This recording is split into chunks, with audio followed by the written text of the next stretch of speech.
Be me, 29th HR rep at a giant distribution warehouse. Most of the workforce are guys who spend 10 hours a day hauling boxes.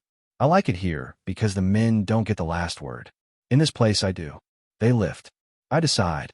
If the men complain, I remind them I can write them up until they're gone. They hate it, but I love being the one they have to answer to.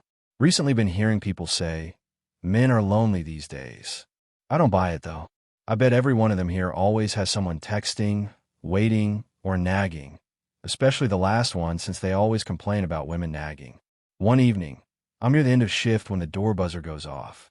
My brother Evan shuffles in, still smelling like night shift. He works in parcel sorting. Same company, just different department. He does the graveyard grind no one else wants. Hoodie straw with dust, hands cracked open from tape and cardboard. He asks if I've got a power drill, some anchors, a tape measure. Says he needs to hang blackout curtains in his tiny studio. Landlord won't do it. For the longest time, he's looked like a guy holding his life together with string, grocery bag with a sandwich, phone screen blank with no notifications. He used to be the funny one in the family, making me laugh so hard at dinner. Mom would threaten to kick us both from the table. Now he talks less. Like every word costs him a shift. Still remembers my coffee order, though. Sometimes leaves one outside my office when he gets off early. Truth is, I've never seen him with a real friend here. No group pics, no weekend plans, no the guys. I always told myself it was by choice. Too many options. He was just picky, like men could be alone only because they wanted better, not because they had no one. I smirk, tell him, have fun, bro. He gives me a half smile, quiet, like that's enough conversation. For a second, I almost ask if he's doing okay, but no, he's a man. The last people on earth who should get to say they're not fine. Half the world, us women, bends over backwards for them already.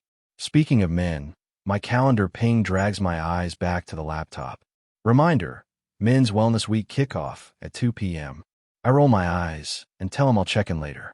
He taps the drill case, nods, leaves for the bus.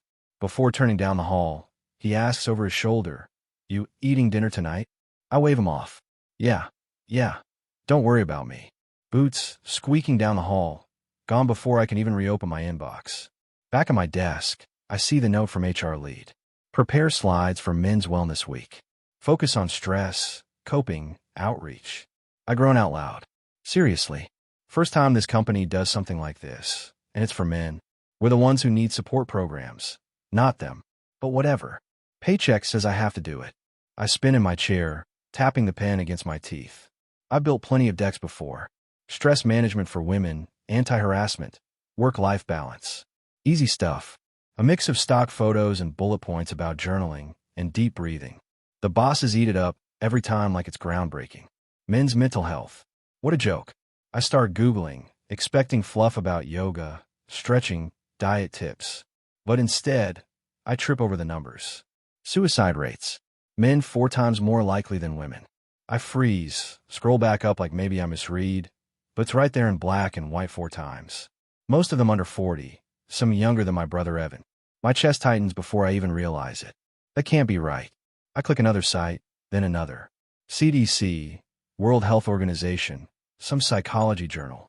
All the same graph, all the same ugly slope, men dying, dropping off faster than women, lines crossing where they shouldn't. I even copy the stat into my notes and reread it like repetition might shrink the number.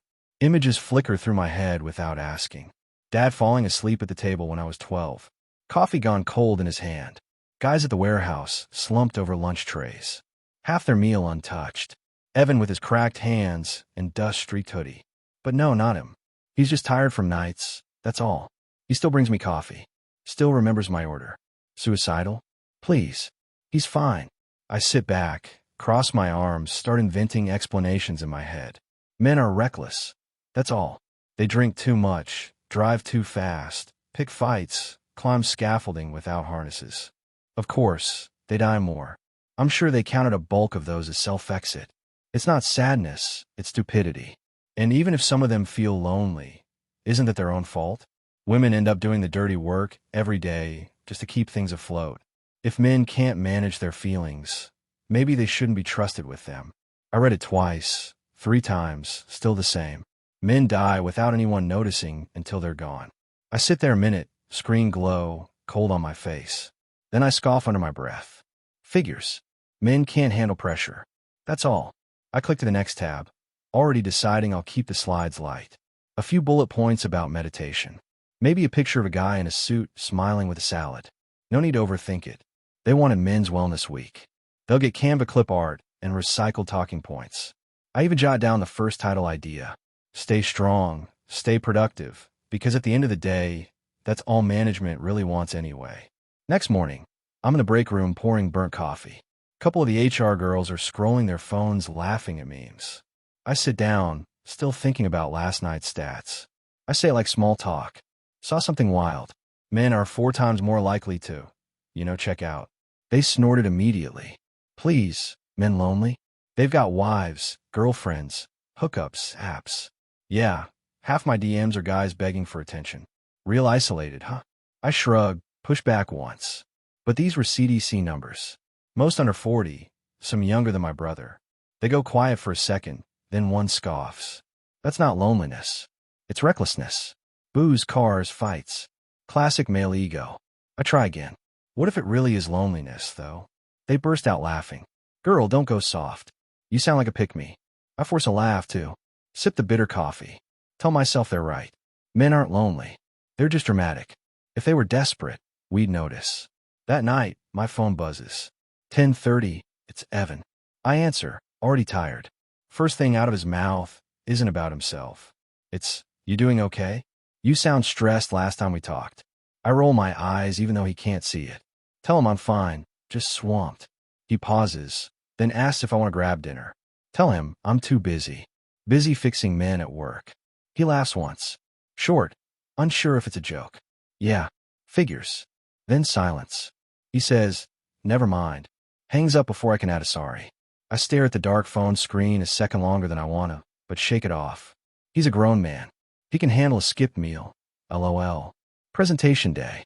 I stand in front of 30 warehouse guys in safety vests, shoulders slumped from a night of lifting, projector hums, slides glowing in cheerful pastel colors. Men's Wellness Week in bold font. Subtitle I wrote, Healthy Habits, Happy Mind. I smile wide, my practiced HR voice cutting through the silence. Sometimes all it takes is setting aside 5 minutes a day for gratitude journaling. A few shift in their seats, eyes half closed from overtime. Or try making a vision board. Pictures of where you see yourself in 5 years can be powerful motivation. Blank stares. Meet me back. I click to the next slide. Stock photo of a guy in a polo shirt meditating on a beach. Mindfulness can reduce stress by up to 60%. Next time you're feeling overwhelmed, pause, close your eyes, and breathe deeply. Someone in the back mutters something I don't catch. A couple heads bow like they're hiding smirks. I press on. Diet matters too. Trade fast food for a colorful salad. You'll be amazed at the difference. Image of a man grinning at a bowl of lettuce fills the screen. Chairs creak. One guy rubs his forehead like he'd rather be anywhere else. Then a hand rises, voice rough, cracked. What if you go home and nobody would notice if you didn't come back? The room goes still. Every eye locked on me. My throat tightens. No slides for this one. I force a smile. Choke out. Well, that's why prevention matters, right? Click to the next bullet before he can speak again. Eyes follow me. Hollow, like they're waiting for something I'll never give. I wrap up with my closer. Remember, balance is key. Your health is your strength, and strong minds build strong teams. No applause. The air feels heavier than when I started. I think it went well, but feels like something is off for some reason. Weird. Afternoon buzz on my phone. Evan, want to grab dinner? Feels like forever since we ate together. I sigh. Second invite this week. Text back. Nah, meeting the girls later. Plus, I got leftovers. He types, deletes, then finally. Yeah, just didn't want to sit at the counter by myself again. I stare at it a second, then send. You'll be fine. Next time. His reply comes quick. Thumbs up. And that's it. Back in my office later. Inbox is flooded. Subject lines glowing. Great kickoff. Excellent delivery today. Strong messaging. Management practically throwing confetti over my slideshow. I lean back in my chair, smirk to myself. Didn't even try that hard. Next week, Monday morning. I'm half asleep at my desk, eyes glazed on the flood of attendance flags. One jumps out. Employee, Evan Carter. Consecutive no-shows, 3 days. My stomach dips, but I brush it off quick. Graveyard guys skip all the time. Shifts eat them alive. I click pending follow-up. Move on to the next file. Tell myself it doesn't matter. He's probably just sleeping it off. Wednesday it's back. Read this time. Supervisor note attached. Try calling. No answer. Address check requested. I exhale. Sharp. Annoyed. HR paperwork means I'll have to log it. Maybe drive down myself. He could have at least texted me if he was blowing off shifts. I grab my jacket, mutter, I'll handle it, and drive over. Street's too quiet for mid-morning. His building looks the same. Paint peeling, blinds drawn tight. I knock. Wait, nothing. Knock again. Harder. Silence. Chest tightens. Phone slick in my hand. I call the landlord who shows up 10 minutes later with the super trailing behind. Keys jangle. Door opens. First thing I notice, blackout curtains still sealed in their package. Drill unopened on the counter. Second, his phone lying face up on the table. A dozen missed calls stacked on a lock screen. Third, the air, heavy, unmoving like the place itself gave up. We step inside. Sink full of dishes crusted over. Sandwich wrappers piled by the trash. Coffee cups lined like soldiers on the counter. Each one emptied and abandoned. Laundry basket half folded. Shirts stacked, but never put away. A list on the fridge in his messy handwriting. By anchor/call dentist/try meetup/text SS. That last one circled twice. Pen marks carved into the paper. The super cough size low. We move toward the back room. And there he is, still quiet, like he just lay down after shift and never got back up. On the floor near the bed, an orange pill bottle tipped over. Tablets scattered across the carpet. Some crushed under his heel. Label peeled. Dosage unreadable. Like he didn't care what it was anymore. Just wanted it gone. My legs lock. I can't cross the doorway. Just stand there, eyes darting everywhere but him. A snap drill bit on the floor like he'd tried and given up halfway. A bottle of cologne unopened on the dresser. A folded flyer on his desk. Community board game night. $5 entry. Creases worn into it like he'd picked it up, pocketed it. Maybe thought about going, but didn't. It hits me I've never heard a single name from him that wasn't work. No best friend. No old teammate. No girl he was seeing. I thought it was because he had standards. Too many choices. Playing it selective. His phone sits on the desk. Screen awake. No lock. Cheap cracked Android he never bothered to secure in the search bar. How to make friends after 30. Another. Is it weird for men to eat alone? Unsent draft. You free for dinner. Cursor blinking like it's waiting for me to give him a name. My throat closes, but no tears come. I tell myself it doesn't mean what it looks like. Men don't just give up like that. Must have been exhaustion, stress, anything else. I try to file it away in my head like HR paperwork. Tragic, yes, but procedural tragic, not personal, the landlord mutters, voice low. Poor kid never had anyone. Did he? I clench my jaw, force myself blank. Don't answer. There's no way I could have stopped it, right? My voice cracks, so I cough to cover it. Tell myself it was bigger than me, not something I could have stopped. The funeral's small, quiet. A rented chapel room with beige walls and folding chairs that squeak when people sit. Coffee and paper cups on a side table. Cookies no one touches. Most of the crowd are warehouse guys. Shirts wrinkled, boots scuffed, but clean just enough. They sit stiff, hats in their laps, eyes on the floor. One by one, they drift up to me. Awkward like they're clocking in. His supervisor says, never missed a shift. Always stayed late if we asked. A neighbor mumbles. He fed my cat once when I was away. I offered him cake after, but he said nah. Polite kid, though. Another guy from the floor. He'd cover swaps. No complaints. Don't meet many like that. The pattern sinks in. Every story the same. He did the right thing always, but no one really knew him. Just the outline of a man who showed up, worked, went home. I force myself near the front, arms crossed tight, pretending to hold together. I can't look at the framed photo on the table. It's him years ago. Backyard barbecue. Sun in his eyes. Holding a soda, kind of like it was a joke. The version of him I'd been pretending still existed. A gray-haired coworker lingers beside me, clears his throat. You know, most men go their whole lives without anyone hugging them. He says softly. Unless it's their mom when they're little. Sometimes not even then. Guy could die, and the last hug he had was decades ago. The words knock the air out of me. I try to laugh it off, ask if that's really true. He just shrugs. Depends if someone notices before the casket closes. Then he pats my shoulder once like punctuation and walks off. The room empties slow. Men filing out, boots dragging, hands shoved in pockets. No speeches, no wailing, just silence thick enough to choke on. Like grief isn't something they know how to share, only carry. I stay behind, staring at the photo, the folding chairs, the half-empty coffee cups, the weight of every invite I brushed off, pressing harder now. Late dinners, coffee runs, just didn't want to sit at the counter by myself again.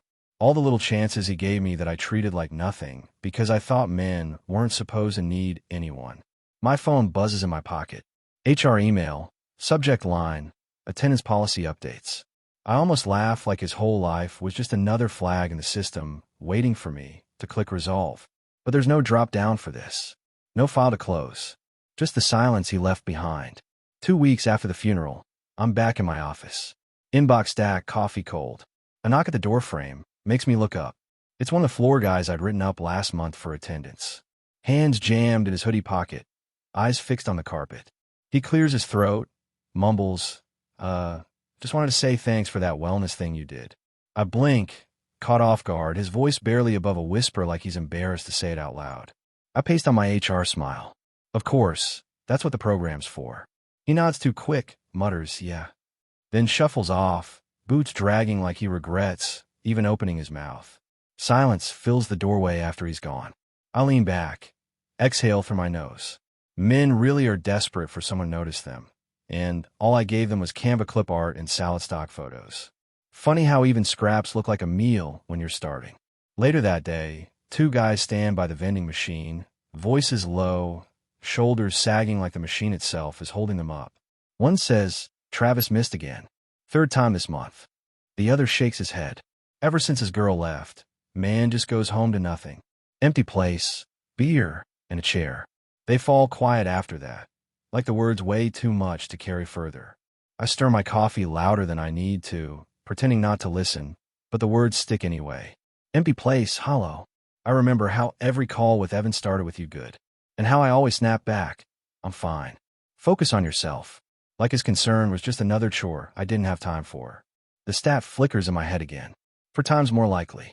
I swallow it down, sip the burnt coffee, tell myself it's just gossip.